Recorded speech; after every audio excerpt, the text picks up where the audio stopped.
voudrais vous dire un peu ce qu'est devenu la mémoire de Jeanne d'Arc depuis sa mort jusqu'à la période contemporaine. Ben, ce qu'il faut remarquer d'abord, c'est que dans les milieux royaux et autour des rois de France, grande froideur à l'égard de Jeanne.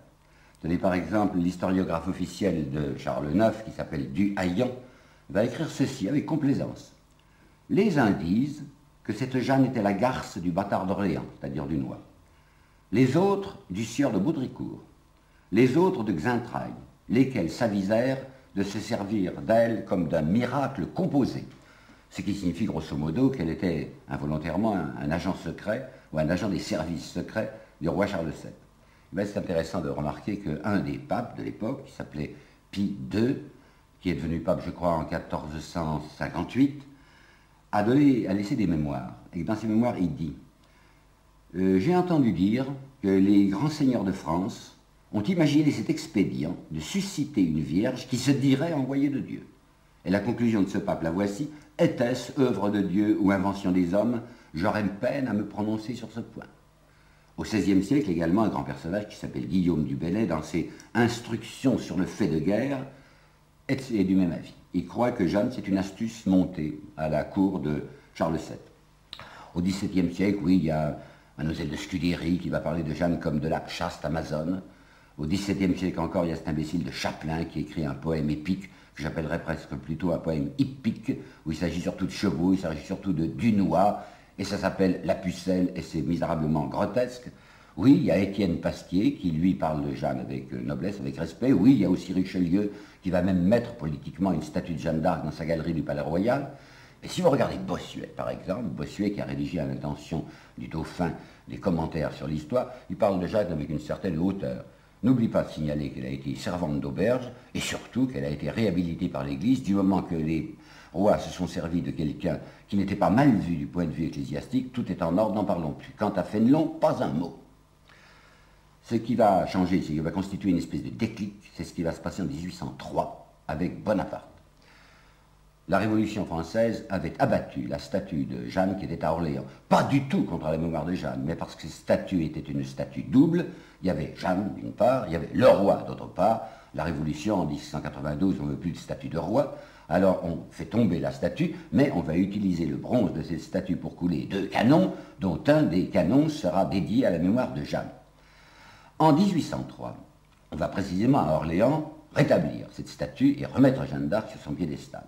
Alors à ce moment-là, Bonaparte envoie une petite note, enfin une petite adresse à la municipalité d'Orléans pour la féliciter de son idée, et voici ce qu'il dit. Je vais vous le lire lentement parce que ça vaut la peine d'être écouté. L'illustre Jeanne a prouvé qu'il n'y a pas de miracle que le génie français ne puisse produire lorsque l'indépendance nationale est menacée. 1803, c'est le moment où Bonaparte est en train de préparer sa campagne d'Angleterre. Finalement, vous savez, il n'osera pas faire le débarquement, mais il faut qu'il mobilise l'opinion publique contre les Anglais.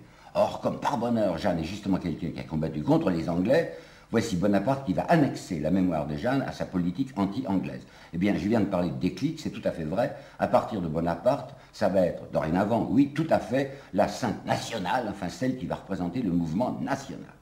Michelet est exactement dans cette ligne. Michelet a écrit sa Jeanne d'Arc en 1839, et il va la publier en 1841. C'est un moment d'extrême tension franco-anglaise. Même en 1840, on parlera de guerre possible entre la France et l'Angleterre. Alors quand Michelet fait son grand topo, encore hélas aujourd'hui illustre sur Jeanne, c'est tout à fait dans ce style. Quand il va dire par exemple, « Souvenons-nous toujours français que la patrie chez nous est née du cœur d'une femme, le sauveur de la France devait être une femme, la France étant femme elle-même. » Ça, c'est tout à fait le genre de rhétorique creuse de Michelet. Mais ce que je retiens, c'est « La patrie est née chez nous du cœur d'une femme ». Et vous allez, hélas, retrouver ça chez Lamartine, qui, en 1852, dans Le Civilisateur, fait un commentaire sur Jeanne, où il finira par l'appeler « la martyre de la patrie ». Alors, à partir de 1870, c'est-à-dire au moment où la France a été battue dans sa querelle, dans sa bataille avec la Prusse, devenue à ce moment-là Allemagne, vous imaginez tout ce qu'on peut faire autour de la mémoire de Jeanne, qui est décidément une Lorraine, et la France a perdu à ce moment-là l'Alsace-Lorraine. Alors c'est un vrai déchaînement, une frénésie joannique, si je puis dire. En 1884, 250 parlementaires, députés et sénateurs, signent une pétition pour qu'il y ait dorénavant une fête nationale de Jeanne d'Arc. Ça mettra du temps pour opérer, mais ça a commencé en 1884. Les statues de Jeanne se multiplient sur le sol français. Le président de la République lui-même, Félix Faure, en 1896, va présider à l'inauguration de la statue de Jeanne à Domremy.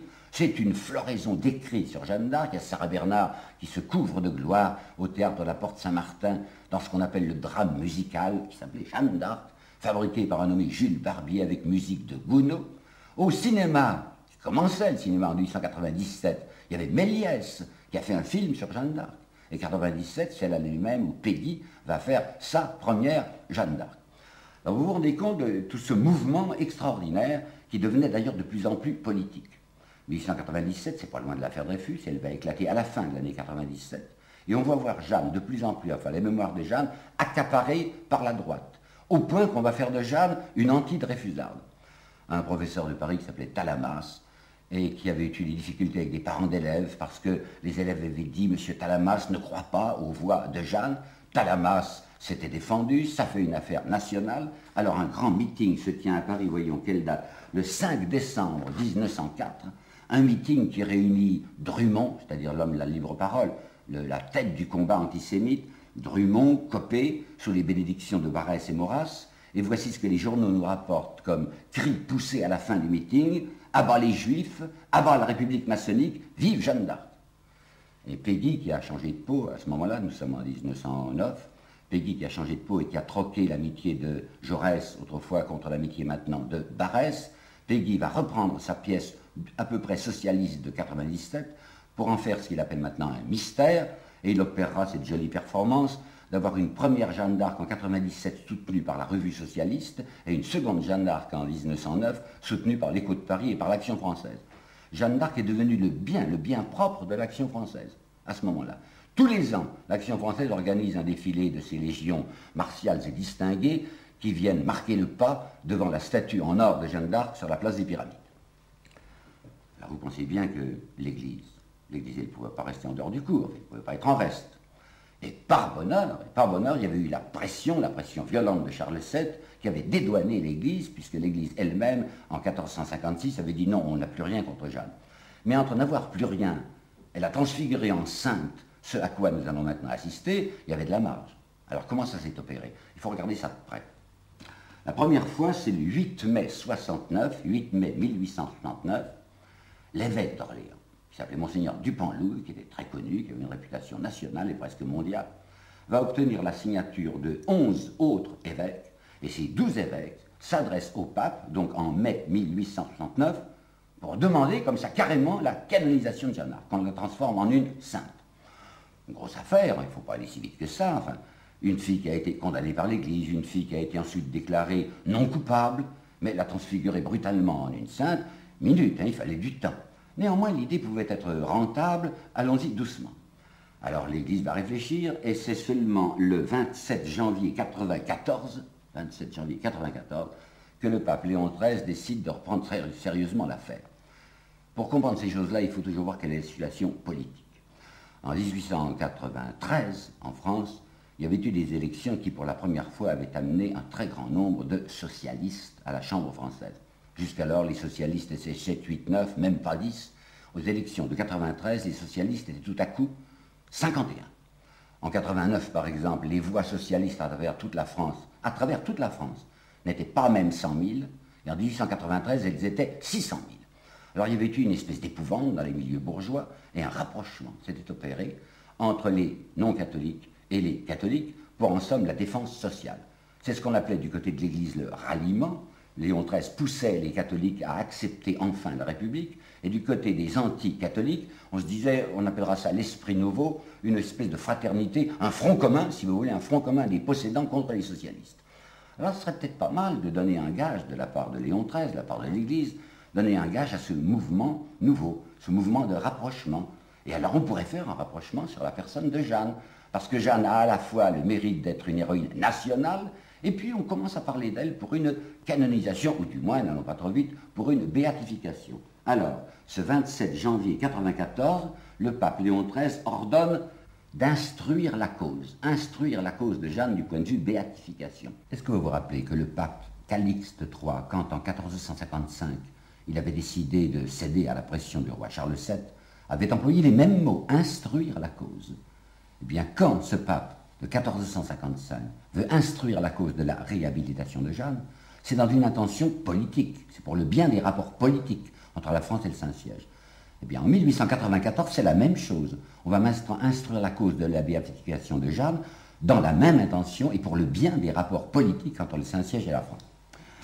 Des années vont passer, ce sont des années difficiles pour les rapports entre la France et l'Église, parce qu'il y a eu l'affaire Dreyfus, parce que l'immense majorité des catholiques a été à ce moment-là contre la République.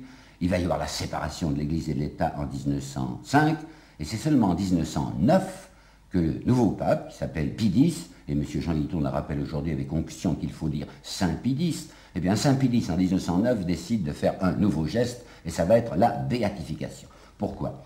Parce qu'en 1909, la séparation est chose acquise, il y a eu la grande bagarre des cultuels, enfin je n'ai pas le temps de vous raconter ça, mais peut-être vous savez, ça commence à s'apaiser les cultuels, il y a un ton nouveau, un esprit conciliant, on pourrait même reparler d'esprit nouveau comme en 1994 avec M. Aristide Briand, ça serait le moment de faire ce geste. Oui, mais du point de vue canonique, pour une béatification, pour déclarer quelqu'un bienheureux ou bienheureuse, il faut des miracles reconnus. Alors, comment on va se débrouiller? Il n'y a pas de miracle dans la vie de Jeanne, mais il faut tout de même en trouver, sans ça, ça n'ira pas. Alors j'ai vu la bulle de béatification qui est du 18 avril 1909. Et savez-vous quels sont les miracles que Jeanne avait opérés? Ben les voici.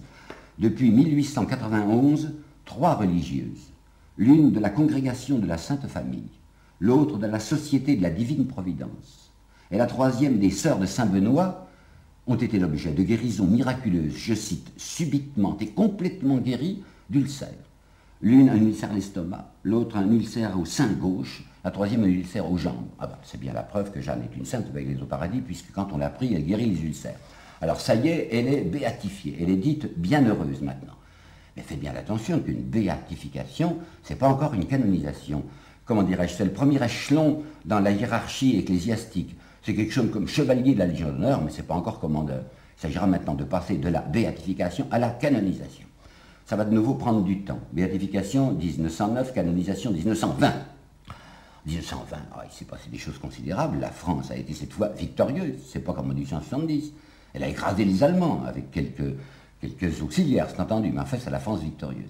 Les élections ont été admirables. Les élections bloc national, vous savez, union sacrée, on ne veut plus se disputer sur les questions religieuses, c'est un bel avenir qui semble s'ouvrir aux écoles libres, et puis le pape se dit que ce serait peut-être le moyen maintenant de reprendre des relations diplomatiques avec la France.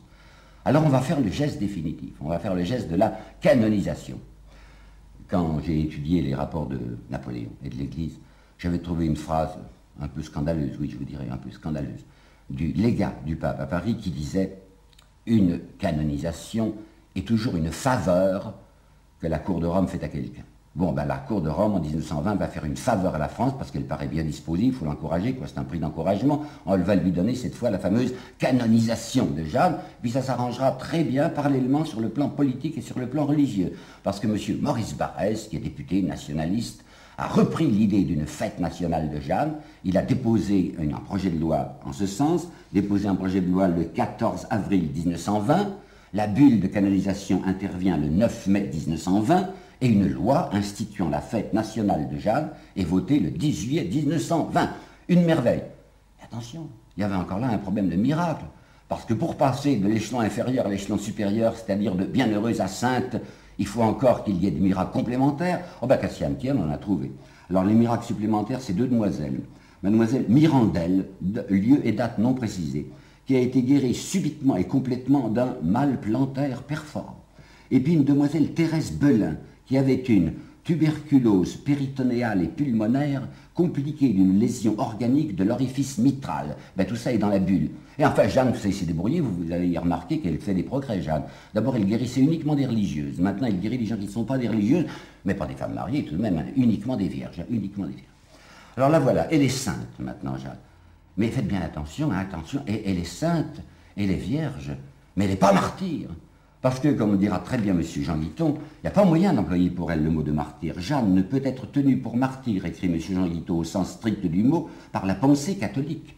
Parce qu'elle n'a pas été une victime du paganisme. C'est un tribunal d'église régulier, dans un procès régulier, qui lui infligea la condamnation et la mort. C'est un tribunal d'inquisition canoniquement constitué. Et par conséquent, s'aventurer à dire que Jeanne est une martyre, ce serait faire preuve d'incorrection et se rendre coupable d'une grave indécence disciplinaire.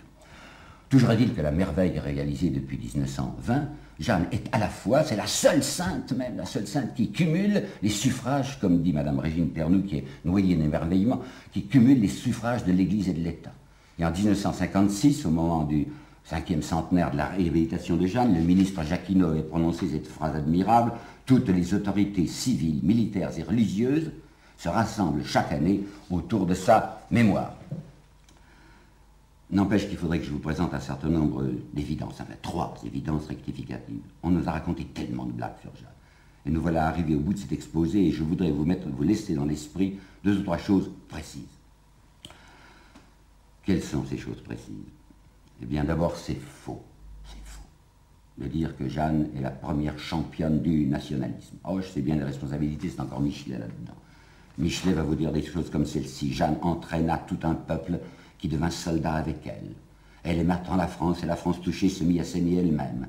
Et M. Thierry Mounier va en remettre, disant: prenant le commandement d'un peuple en guerre, Jeanne ressuscita une nation du tombeau de Lazare. C'est tout un peuple dont elle affirme la volonté. Avec Jeanne, écoutez bien ça, avec Jeanne, c'est l'irruption de la conscience collective des nations modernes. Donc Jeanne est à l'origine du nationalisme. C'est faux, mais c'est terriblement faux, c'est carrément faux.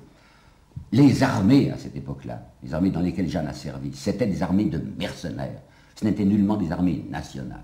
Vous avez vu, quand la pauvre Jeanne repart sous sa propre responsabilité, comme chef de bande pour aller faire sa guérilla, qu'est-ce qu'elle a derrière elle? Le peuple français, ce peuple tout entier? Mais absolument pas. Elle a des routiers, elle a des affreux, elle a 200 piémontais avec le capitaine Beretta qu'elle paye.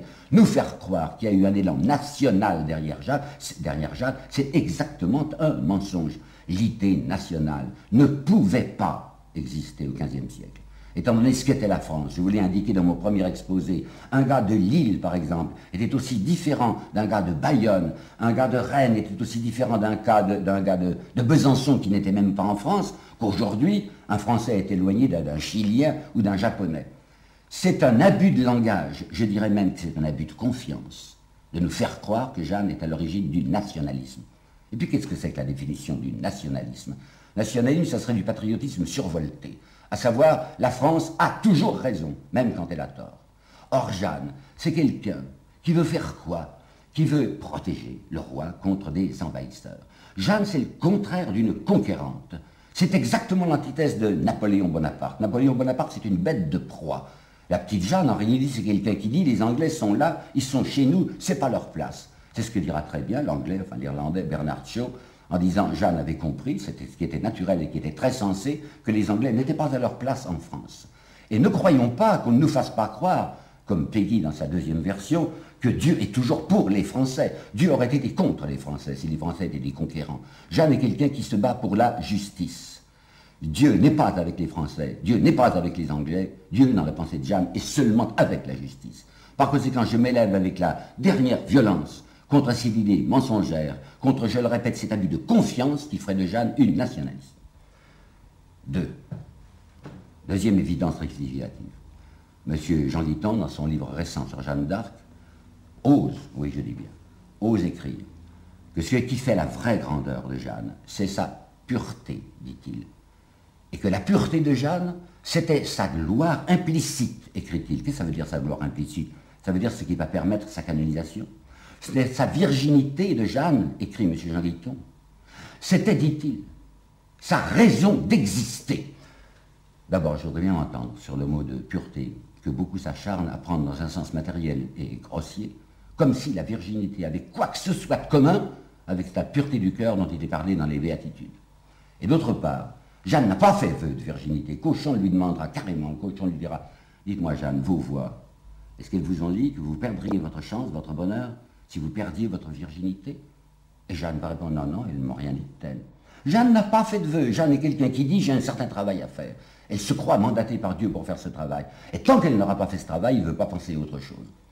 De même que l'habit d'homme, vous savez, elle reprendra son habit de femme lorsqu'elle aura fini, et elle le dit. De même, une fois qu'elle aura fait son petit travail, eh bien, elle reprendra son habit de femme, et l'aimera, elle se mariera sans aucune contrainte. Elle n'a fait aucun vœu perpétuel, c'est une guéridero, Et c'est une absurdité, enfin c'est un délire de nous faire croire que Jeanne est le symbole même de la virginité. Deuxième stupidité. Passons vite sur cette niaiserie académique et dévote. Mais la troisième évidence rectificative que je veux vous présenter, la voici. Autant qu'il est faux de faire Jeanne une championne du nationalisme comme le voudrait M. Barrès ou M. Brasillac, autant qu'il est faux de faire d'elle, comme le voulaient Michelet et d'autres, un symbole de la rébellion, une préfiguration de la réforme. Ce n'est pas vrai, parce que Jeanne n'est pas une révoltée. Jeanne ne met en cause aucun point de dogme. Elle ne se dispute avec Cauchon et l'Église que sur un point personnel, particulier. On veut lui faire dire, ou qu'elle n'a pas vu ses voix et ses apparitions, ou qu'elle a eu affaire à des démons. Elle dit, je ne peux pas vous dire ça parce que je suis sûr du contraire, c'est tout. Elle est déchirée, cette petite, et c'est précisément son martyr d'être prise dans une pince. D'un côté, on lui demande de renier des choses qu'elle ne veut pas renier, et de l'autre côté, on lui dit, si vous ne reniez pas, vous êtes exclu de l'Église, et elle est désespérée d'être exclue de l'Église. Pas que qu'on ne fasse pas d'elle un symbole d'une révolte réformée, pas du tout, elle était une catholique qui restait fidèle. Bon, alors maintenant, qu'est-ce qu'il faut en penser de cette malheureuse mémoire déchirée de Jeanne? Le mot a été employé par Étienne Pasquier. Déchirée, rendez-vous compte qu'au moment où Monseigneur Dupanloup, qui était un réactionnaire, exaltait Jeanne, c'était aussi le moment où le communard Rossel, qui allait être fusillé, il avait été pris par les Versaillais, était dans sa prison de Versailles, on allait le conduire sur le plateau de Satory pour le tuer. C'est à ce moment-là que Rossel écrivait des choses passionnées et pathétiques sur Jeanne. Et dans la dernière guerre, il y avait d'un côté M. Brasillac qui faisait ce que vous savez, et de l'autre un petit communiste qui s'appelait Claude Vermorel, et qui lui aussi s'excitait, se passionnait sur la mémoire de Jeanne. D'un côté, il y avait l'Action française qui l'annexait, et de l'autre côté, je me rappelle, parce que je l'ai vu au moment du Front populaire, les banderoles de l'humanité, des communistes, qui disaient « Jeanne avec nous », Jeanne, fille du peuple, qui a été vendue par son roi et qui a été brûlée par ses prêtres. Et on a assisté successivement à ce que M. Pétain puis M. De Gaulle brandissent le nom de Jeanne d'Arc pour se l'annexer. Et en littérature, ah Dieu sait ce qu'on lui a fait en littérature.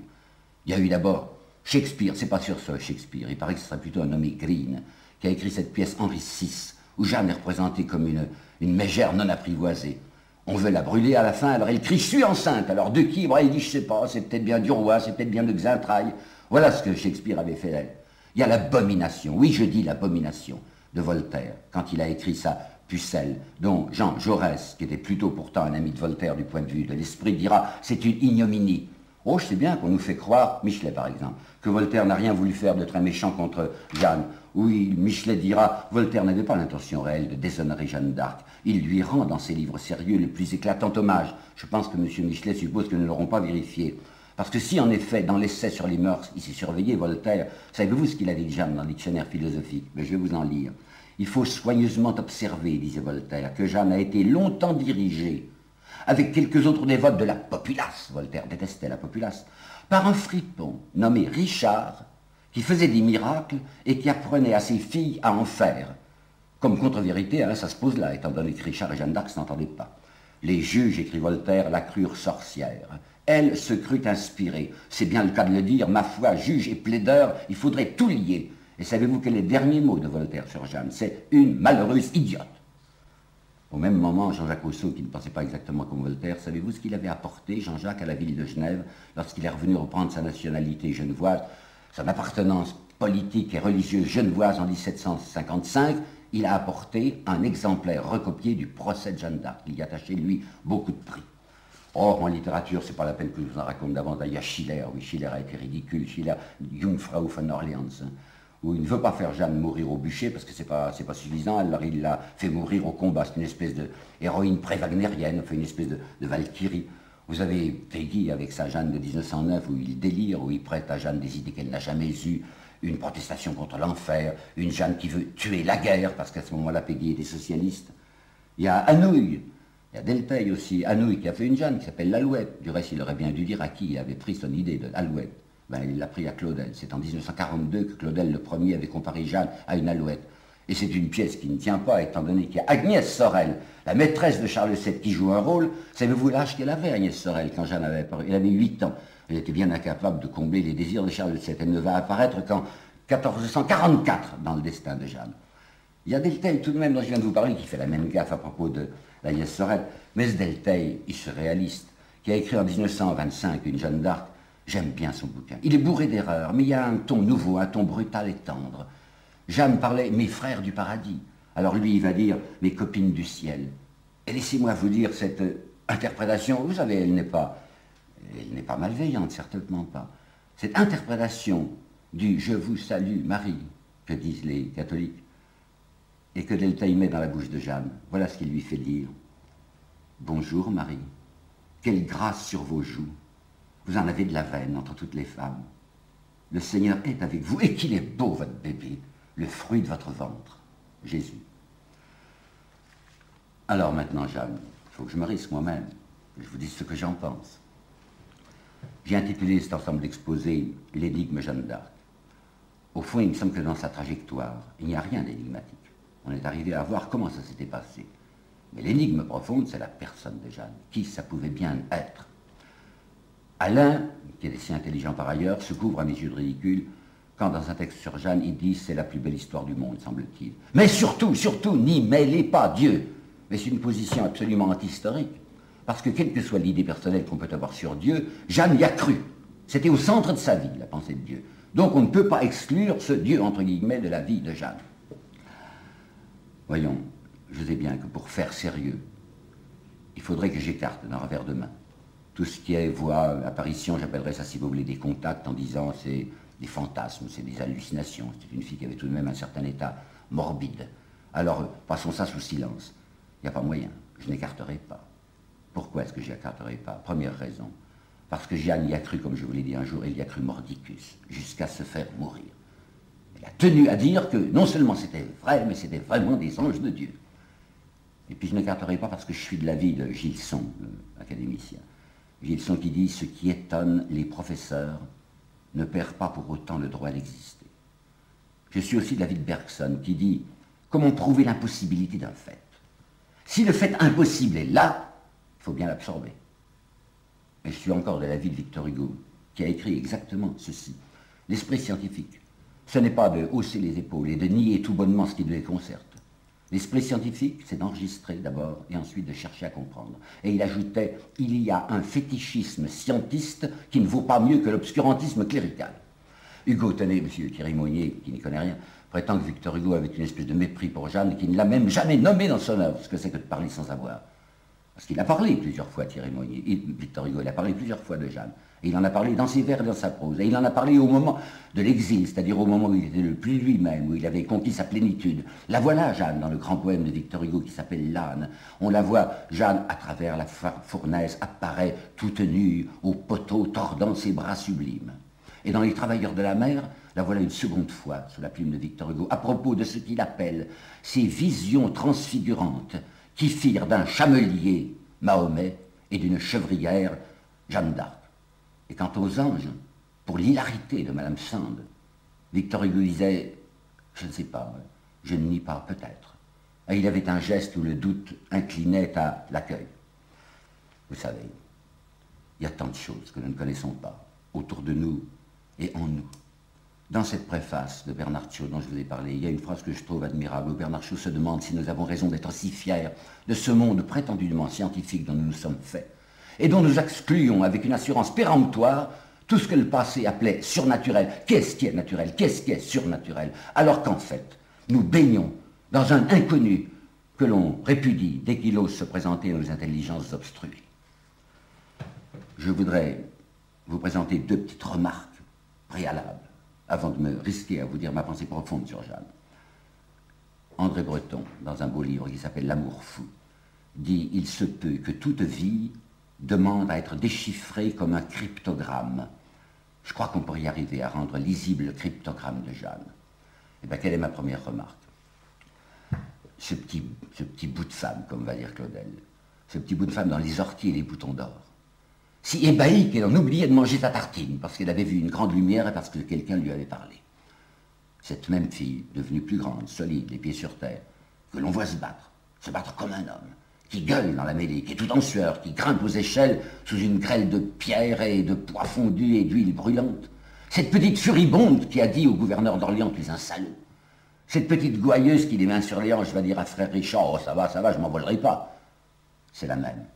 Pas hystérique pour un sou, pas même fiévreuse, qui va sortir tranquillement et en face à ses juges, les anges. Mais ils viennent parmi nous, on ne les voit pas. Mais moi, je les vois. Ma deuxième remarque, à laquelle je tiens beaucoup, et que je souligne très fort devant vous, c'est ceci. Faites bien attention.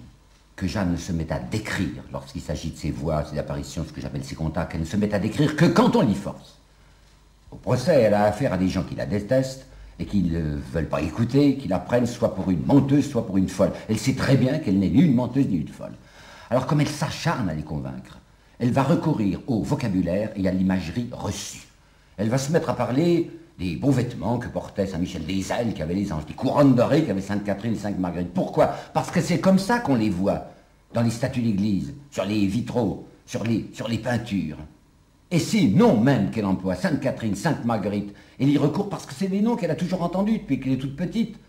Ce que lui disait sa mère, ce que lui disait le curé. Alors ça ne me trouble pas du tout, ça ne m'émet pas du tout que l'Église catholique est exclue du calendrier liturgique, vienne d'exclure de ce calendrier, en même temps que 42 autres saints et saintes, précisément les deux saintes de Jeanne. Sainte Catherine et Sainte Marguerite, maintenant elles ne sont plus dans le calendrier parce qu'elles n'ont pas, paraît-il, de consistance historique suffisante.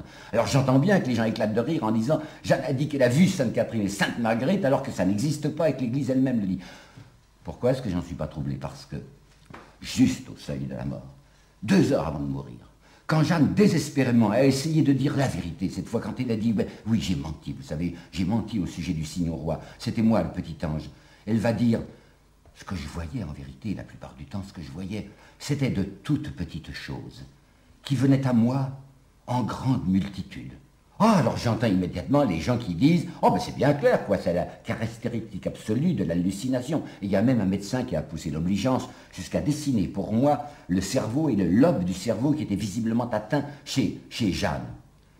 Oui, mais au moment même où ce médecin me faisait ce dessin, je me rappelais un texte que je connais, un texte d'Ézéchiel, à propos des anges, où il était question de phosphorescence, et où Ézéchiel parlait de ces scintillements, de ces invisibles devenus visibles sous tel regard pur, comme sous l'obliquité d'un rayon de soleil, là où il lui semblait qu'il n'y avait rien, il y a brusquement comme la danse d'un million de points d'or. Je viens de parler de regard pur.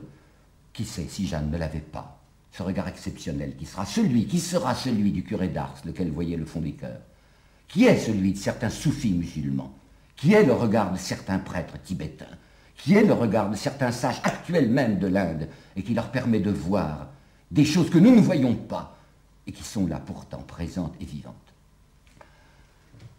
La plupart des êtres humains, voyez-vous, vivent dans un état d'incohérence.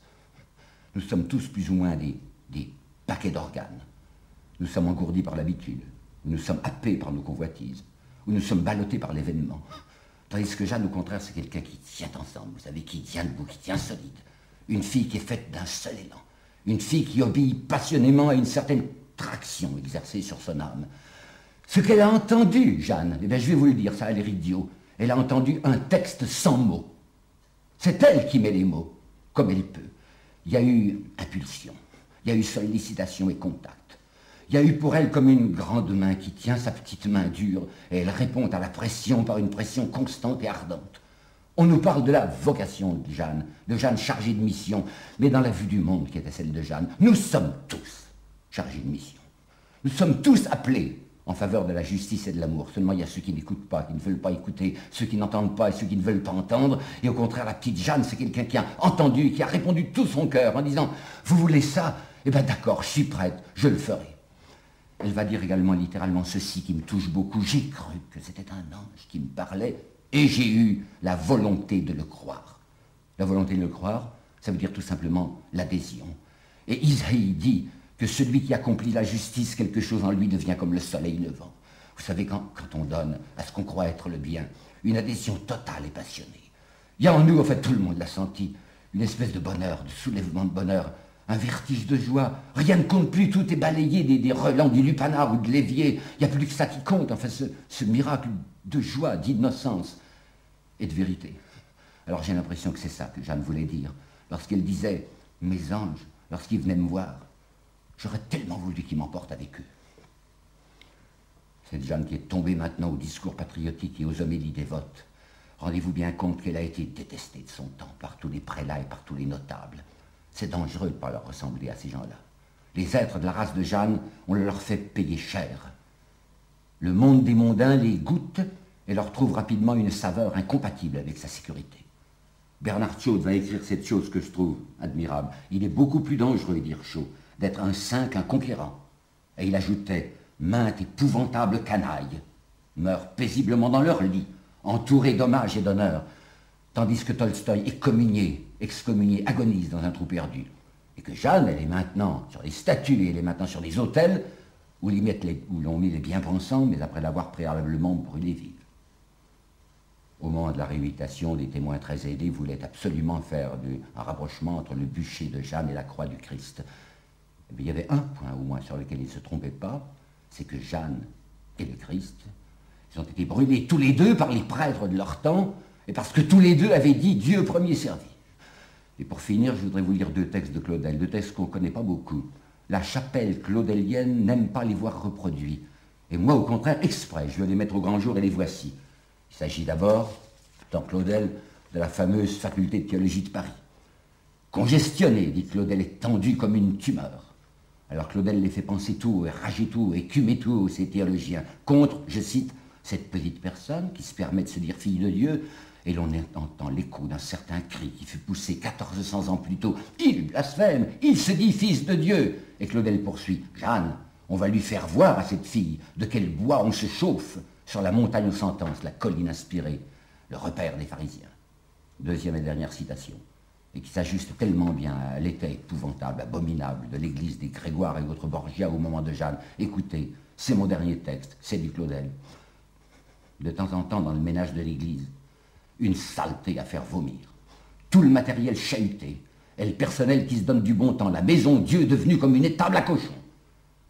Mais au même moment, dans les profondeurs du peuple, de pauvres âmes, la figure barbouillée, qui pleure dans un petit coin, et d'autres, la bouche pleine de sang, qui d'un poing exténué frappent à la porte du tabernacle, et d'autres, à la pointe du clocher, à cheval sur la croix, au milieu des étoiles, qui appellent Dieu au secours.